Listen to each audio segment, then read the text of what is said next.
दोस्तों, स्वागत है आपका अपने चैनल सीखेंगे ज़रूर पर। जैसा कि आपको पता है, हमारे चैनल पर कक्षा 10वीं और 12वीं जो कि बोर्ड एग्ज़ाम 2023 चल रहे हैं, उसके रिगार्डिंग जितने भी हर सब्जेक्ट के महत्वपूर्ण क्वेश्चन की सीरीज़ को डाला जा रहा है। इसलिए आप लोग ज़्यादा से ज़्यादा हमारे चैनल से जुड़ें ताकि आपको कोई भी लेटेस्ट वीडियो है वो आपको प्राप्त हो जाए। अगर आपने चैनल को सब्सक्राइब नहीं किया है तो सब्सक्राइब कर लीजिए ताकि कोई भी मैं लेटेस्ट वीडियो डालूँ उसका मैसेज सबसे पहले आपके पास आ जाए या उसका नोटिफिकेशन आपको प्राप्त हो जाए। ठीक है, बिना समय गवाए हुए, क्योंकि आपका बोर्ड एग्ज़ाम है तो इसलिए बिना समय गवाए हुए हम आगे चलते हैं। और हाँ, आप कमेंट और लाइक ज़रूर कीजिए। कमेंट करने के बाद में क्या है कि आप मुझे बताइए कि आपको और किस टॉपिक पे दिक्कत है, और आप मुझे कमेंट करके बताएंगे तो मैं उसकी टॉपिक पर आपको वीडियो प्राप्त करा दूंगा। अगर आप बताएंगे नहीं तो मुझे पता नहीं चलेगा। ठीक है, तो चलो अपने चलते हैं। बोर्ड में 100% पक्का आएगा, ये ध्यान रखें। सबसे पहला क्वेश्चन है Fe2O3 + 2Al, यानी जब Fe2O3 की एल्यूमिनियम से क्रिया कराते हैं तो Al2O3 + Fe बनता है। ऊपर दी गई अभिक्रिया किस प्रकार की है, यानी आपको बताना है कि ये जो रिएक्शन दी गई है ये किस प्रकार की रिएक्शन है। तो पहला जो है वो है संयोजन अभिक्रिया, दूसरा है वियोजन अभिक्रिया, तीसरा है द्विविस्थापन अभिक्रिया, चौथा है विस्थापन अभिक्रिया। तो याद रखना कि ये जो अभिक्रिया है ये कौन सी अभिक्रिया है, विस्थापन अभिक्रिया है। कौन सी अभिक्रिया है, विस्थापन अभिक्रिया है। क्यों विस्थापन अभिक्रिया है, क्योंकि एल्यूमिनियम ने O3 को क्या कर दिया, यानी जो एल्यूमिनियम है Fe2 जो है वो वहाँ से विस्थापित हो चुका है और उसकी जगह क्या आ गया, एल्यूमिनियम आ चुका है।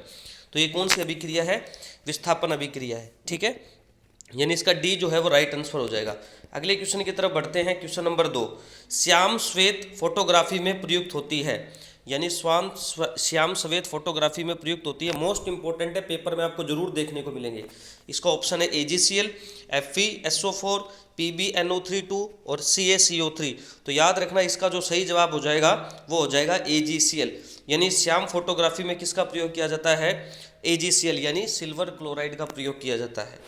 अगला क्वेश्चन है, लोहे चूर्ण पर तनु हाइड्रोक्लोरिक अम्ल डालने से क्या होता है।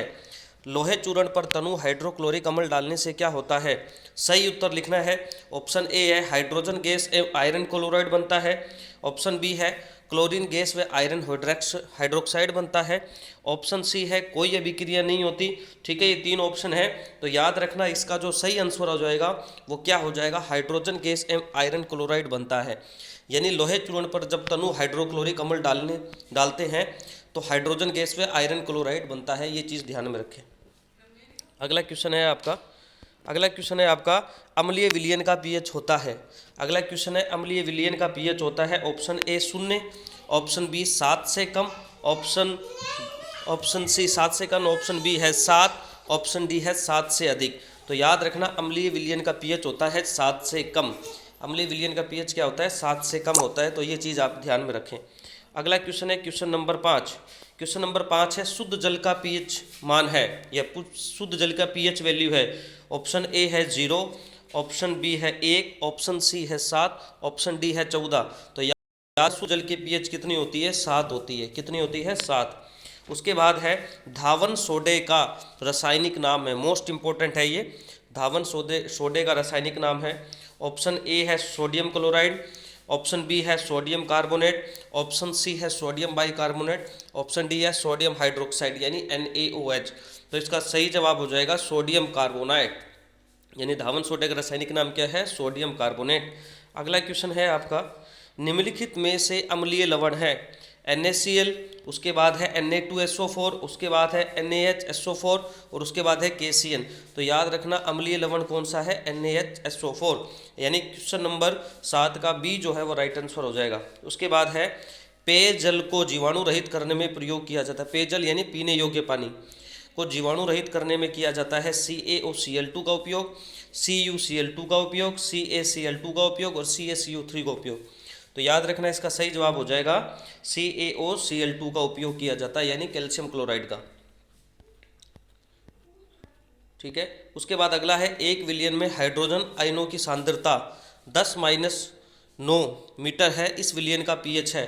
Option A 9, option B 10, option C -9, option D कोई नहीं। तो याद रखना 10 की पावर 9 जो दे रखा है उसकी जो पीएच होगी वो कितनी होगी, 9 होगी, प्लस में 9 आएगी। ठीक है, ये ध्यान रखें।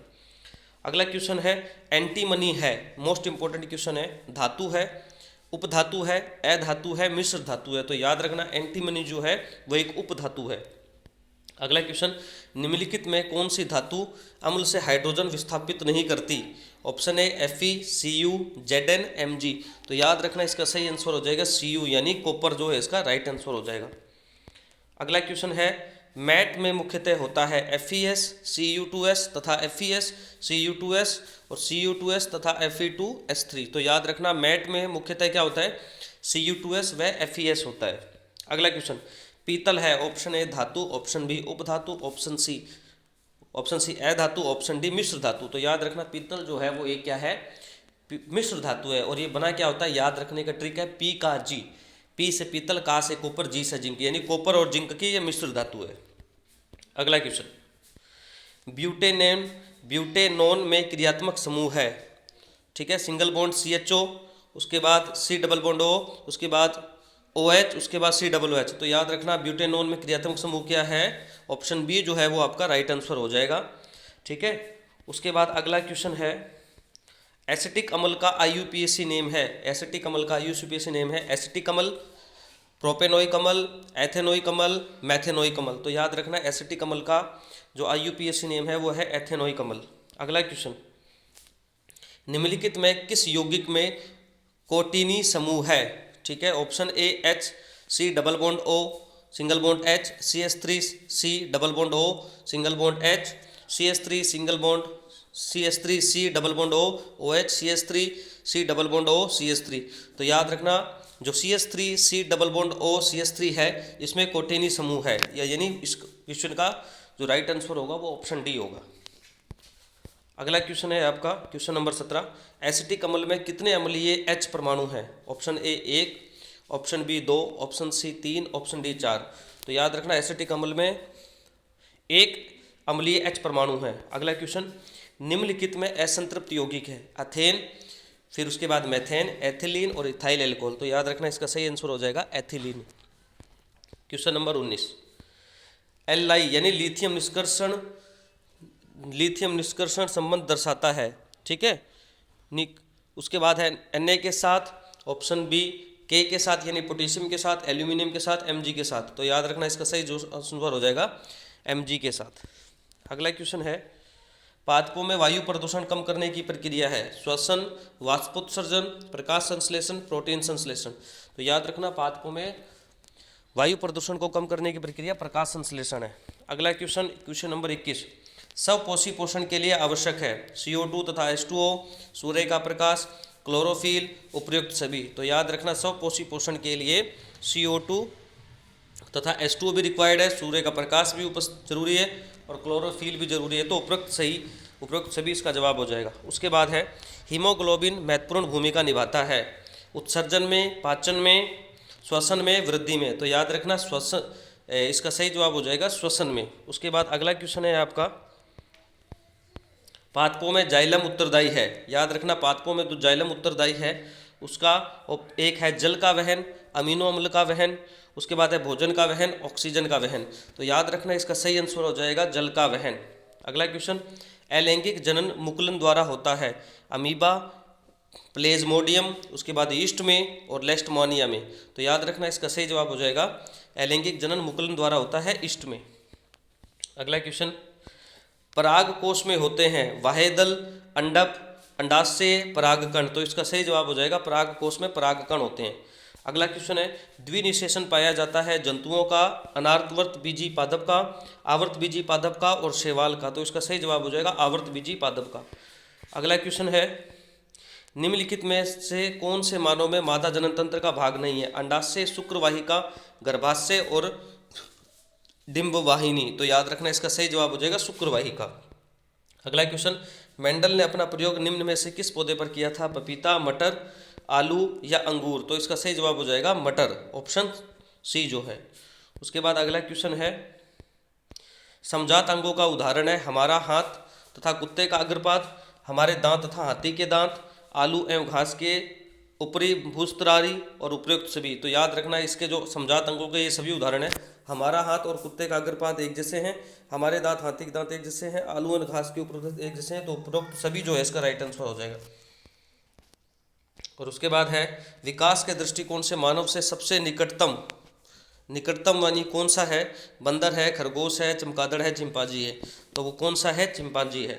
अगला क्वेश्चन, यदि किसी वस्तु को एक दर्पण के सामने निकट रखने पर प्रतिबिंब सीधा बने किंतु दूर रखने पर उल्टा प्रतिबिंब बने तो वह दर्पण कौन सा होगा? समतल दर्पण, उत्तल दर्पण, अवतल दर्पण, उपरोक्त में से कोई नहीं।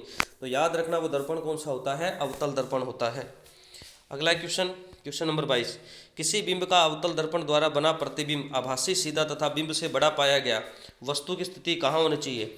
मुख्य फोकस तथा वक्रता केंद्र के बीच, वक्रता केंद्र पर, वक्रता केंद्र से परे, और उसके बाद दर्पण के ध्रुव तथा मुख्य फोकस पर। तो इसका याद रखना, इसका सही राइट आंसर होगा दर्पण के ध्रुव तथा मुख्य फोकस के बीच। अगला क्वेश्चन, एक उत्तल दर्पण की फोकस दूरी 10 सेंटीमीटर है, दर्पण की वक्रता त्रिज्या क्या आई होगी? आपको पता है R बराबर 2F होता है, तो 10 को 2 से गुणा करा 20, तो 20 सेंटीमीटर इसका राइट आंसर होगा, यानी ऑप्शन बी जो है उसका सही जवाब है। अगला क्वेश्चन है, निम्नलिखित में कौन सा पदार्थ लेंस बनाने में प्रयुक्त नहीं किया जाता? जल, प्लास्टिक, कांच और मिट्टी। तो याद रखना मिट्टी जो है वो लेंस बनाने में उपयुक्त नहीं होता। अगला क्वेश्चन, निर्वात में प्रकाश की चाल 3 × 10⁸ मीटर पर सेकेंड है, तो कांच जिसका अपवर्तनांक 1.5 है, प्रकाश की चाल होगी, तो सीधी सी बात है आपको क्या करना है, 3 में 1.5 का आप जैसे भाग लगाओगे तो ये आ जाएगा 2 × 10⁸ मीटर पर सेकेंड। तो इसका जो सही जवाब हो जाएगा ऑप्शन डी जो है वो सही जवाब हो जाएगा। अगला क्वेश्चन, निम्न में दिए गए माध्यमों में प्रकाश की चाल अधिकतम किसमें होती है? हीरे में, कांच में, जल में, केरोसिन में। तो याद रखना हीरे के अंदर सबसे ज़्यादा चाल होगी इसकी। अगला क्वेश्चन, सामान्यतः स्वस्थ आंखों के लिए दूर बिंदु होता है 25 सेंटीमीटर, 100 सेंटीमीटर, 50 सेंटीमीटर, अनंत।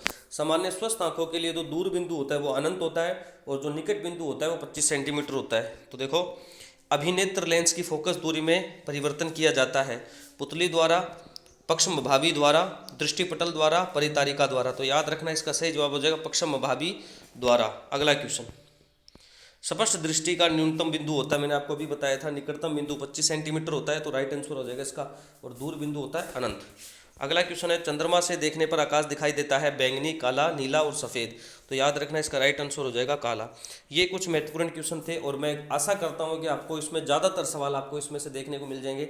अगर आपको ये वीडियो अच्छी लगी है तो प्लीज़ चैनल को सब्सक्राइब कर लीजिए, और उसे ज़्यादा शेयर कीजिए, और मुझे कमेंट करके ज़रूर बताएं कि आपको और किस टॉपिक में सबसे ज़्यादा दिक्कत आ रही है, ताकि मैं आपको एग्ज़ाम से पहले उस चीज़ को प्रोवाइड कर सकूँ। मिलते हैं नेक्स्ट वीडियो के साथ। जय हिंद, जय भारत।